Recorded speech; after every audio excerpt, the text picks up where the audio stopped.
Hi there, welcome back to my channel. Since I came to the Netherlands, I've been taking advantage of the convenient transportation here to visit other places during weekends. I'm not a day tripper, but a weekend tripper. Last week, I went to France. First, I took a short break at Paris and then went to Lyon for a day. And later, I went back to Paris again before I returned home. Taking the bus to Paris is much cheaper and flexible than taking the train. I prefer taking the night bus because it won't shave off 6 hours from the precious daytime. The bus station at Amsterdam is right across the train station, so it is quite convenient. But the bus terminal in Paris is a little bit sketchy. When you walk out of the terminal, you will find yourself in the middle of a park, literally. For travelers who fantasize the city of romance, the bus terminal will be a true bummer. Last time I took this bus, I went to the train station nearby right after arrival. But this time, I had a 3-hour gap, meaning I had the chance to wander around the city for a while. Like New York and Tokyo, the city of Paris never call it a day. Shop owners preparing for the morning rush, workers collecting trash, and travelers catching their early rides. When I finally found a cafe that's open, the owner had just received a basket of bakery. It may be the first time I've tasted a real freshly baked croissant. And to be honest, I couldn't tell how it's better from all the previous ones I had. I can never live like a French person.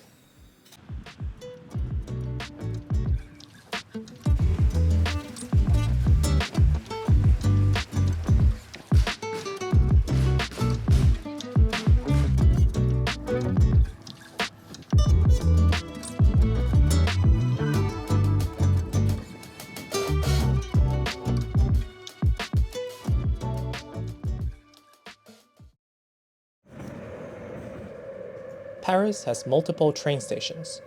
Where do you think my train to Lyon starts from?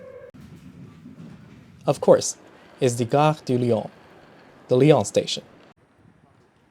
If you ever go on a train from Paris, I recommend getting to the station at least 10 minutes early, because each station is like an adventure park. In most cities, the train station consists of platform 1 to maybe platform 8. But in Paris, it's usually from platform 1 to platform 20 or something. Some may be more creative and have extra platforms in letters, like platform H and platform J. I think I can relate to that. Instead of ordering a boring latte at a Starbucks every time, why don't you go for the secret menu and order an iced toasted vanilla oat milk shaken espresso?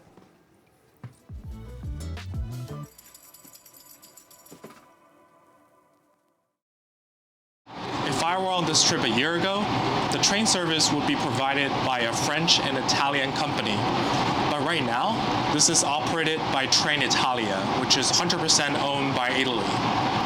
It actually took years for the French government to give the green light to allow Trenitalia to operate in France because they can operate at the same speed as the French TGV, but they sell tickets at a much lower price. It definitely benefits the consumers. I think there are 5 trains in between every day, and the train that I'm on right now is almost full.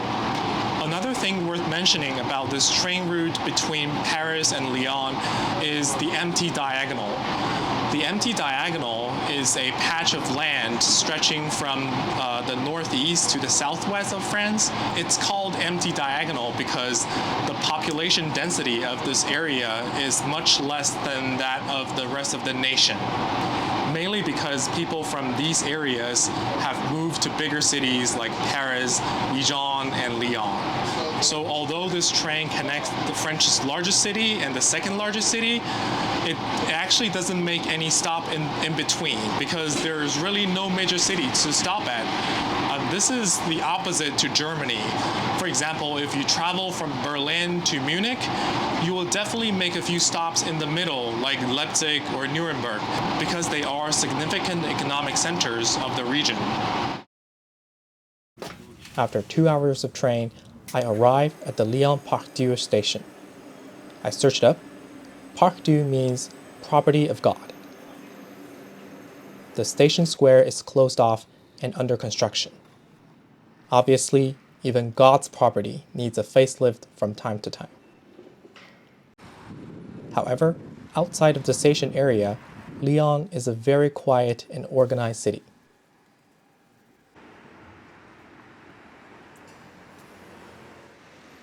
I mentioned the empty axis of France.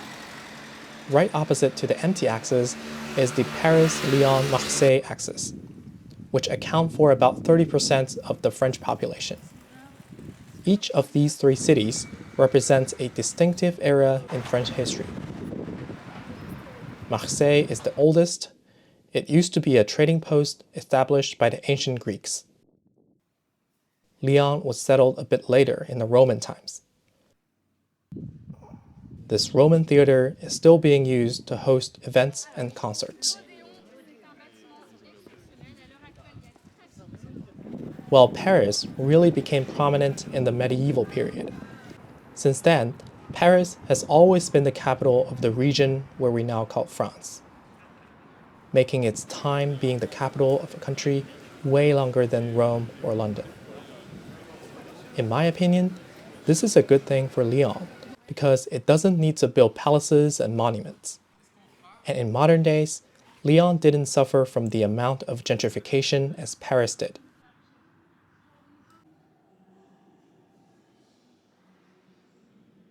As you can see, people here don't just go from point A to point B. They're mindful of the bakeries, the sceneries, and various forms of art along the way. A few hundred years ago, Lyon was the center of European silk industry. For example, this small alleyway was used by the silk workers to transport their products during bad weather. I visited a silk museum on the old silk worker district. I was disappointed at the museum even though I only paid €2. They show you some of the looms and gadgets used for silk weaving, but I had no idea how they work together to get these colorful patterns. The museum did emphasize a lot on the silk worker strike in the 1820s. After all, textile isn't a fun job. I think it's a pity that nowadays people would never associate Lyon with silk. A lot of other European cities do keep their old manufacturing tradition by creating a consumer brand out of it, like Gucci from Florence, Swarovski from Tyrol, Austria, Meissen porcelain from Meissen, Germany. However, today Lyon doesn't have a single silk factory. It does have some silk shops that claim to be producing their products with the old method. But I had my doubts about it. What Lyon is really famous for now is the food. Or I should say, the cuisines. The culinary gravity of Lyon has a lot to do with this man, Paul Bocuse, probably the most well-known French chef.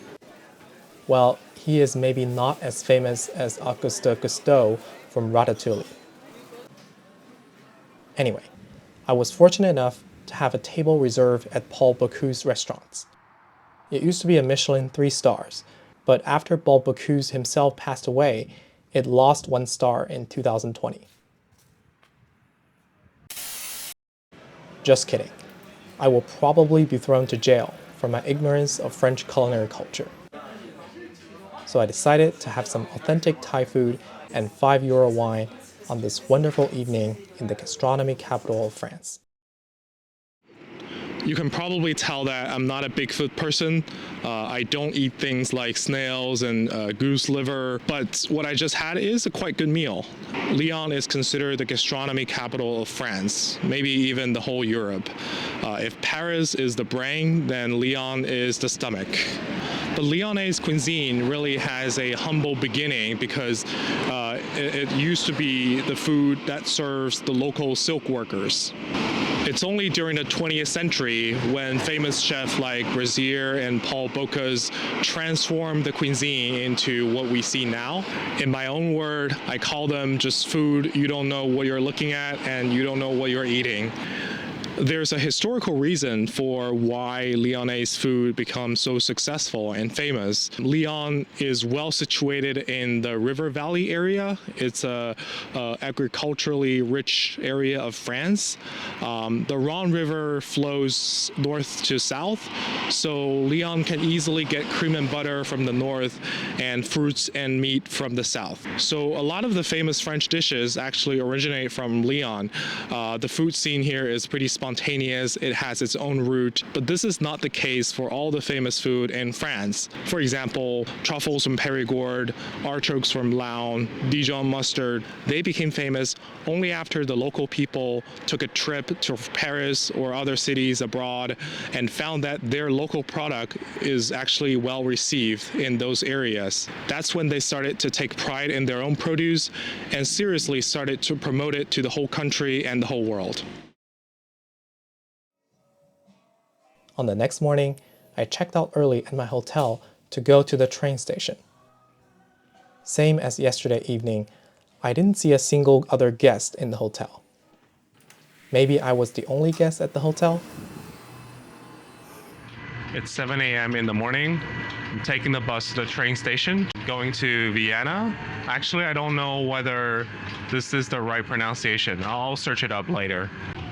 I've been feeling sleepy and tired after waking up. I think I'm still recovering from not sleeping on the bus for the whole night. Vienne is a French town straight out of central casting.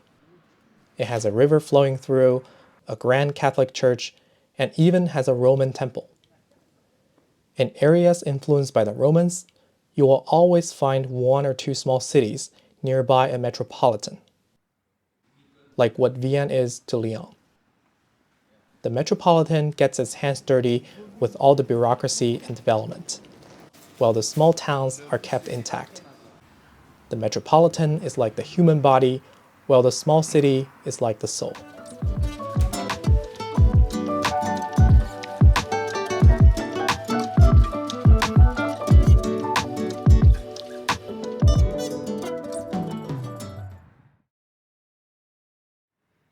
This pattern can be applied on a larger scale to the whole of France, where Paris is the metropolitan, the brain and the body, while the rest of France can continue to be the peaceful soul of the country. It's about 11 a.m. Let's leave the countryside and go back to the metropolitan.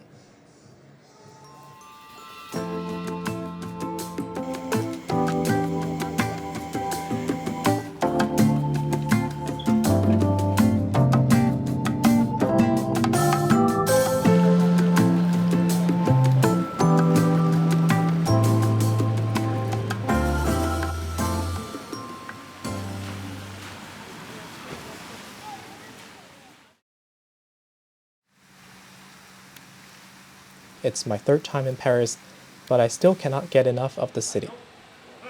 The streets, the food, the people. The lady at a restaurant forbade me from ordering a dish because she thinks the ingredients today isn't fresh enough. One thing I think Paris can do better is the bike lane. I heard that it has improved a lot in the past 5 years, but in my observation, a lot of these newly added lanes seems to have come out of a rush.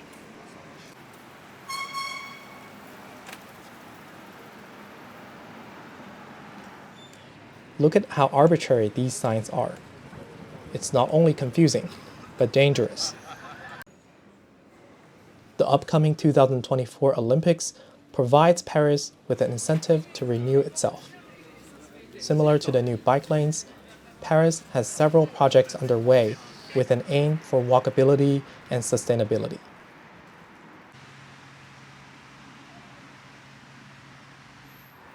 Besides the noise around the new mascot, not sure what it is, I don't feel any Olympic vibe in the city. The progress of ongoing projects isn't going to be faster because of Olympics either. The French, the Parisian are going to take it easy, with elegance and the French sense of humor.